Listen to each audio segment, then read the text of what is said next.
Types of computer. Let's start with supercomputer. It processes billions of instructions per second. It is used for nuclear energy, geological data analysis, etc. Mainframe computer processes billions of instructions per second. It supports hundreds or thousands of users simultaneously.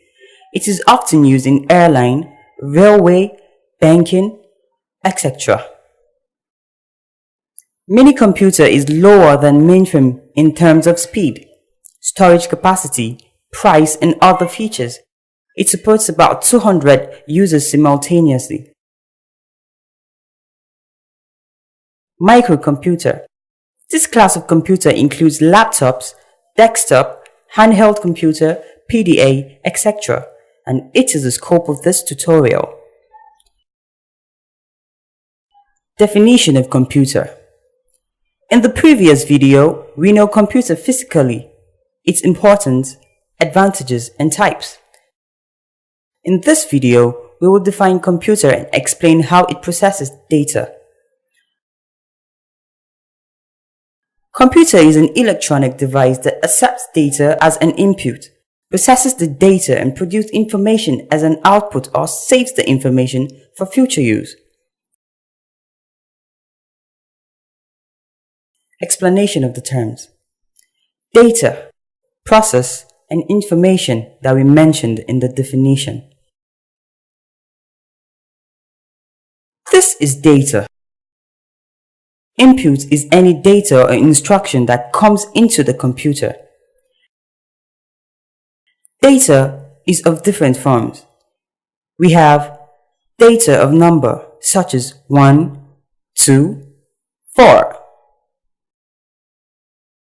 Data of text such as E, R, D.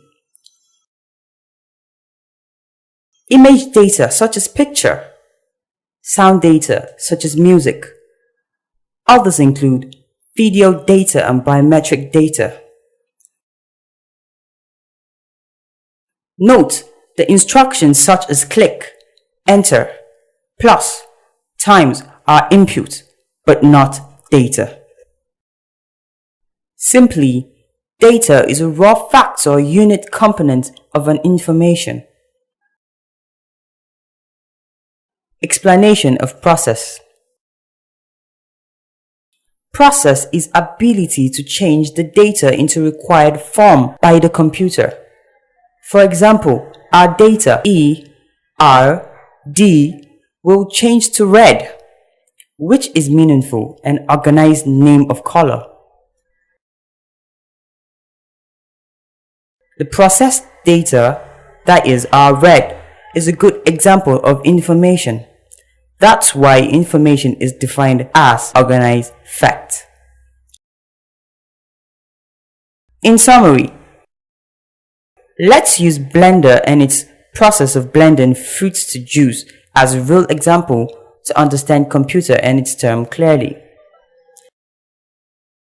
Take the raw fruit as data. The spoon to take the fruit into the blender as input device. The blender engine as CPU. The blender control board as keyboard. The blending speed control as instruction. The blending fruit container as RAM. Please don't take RAM as the domestic animal we use for meat. RAM stands for Random Access Memory. It is a memory that holds data for the processor while processing in the computer. Take blender blade as processor. The blending screen as monitor of the computer, which we see and control how our data is processed. The spoon or other device to offload the blended juice is an example of output device. The container to offload the juice into is the hard disk drive. Previously, we defined information as processed data. Therefore, our processed juice serves as information. Here we can come to the refreshment point. Take the cups of different shapes, size, and structure, we used to serve the juice as different storage mediums such as CD, DVD, flash drives that we use to store and use our information in any computer.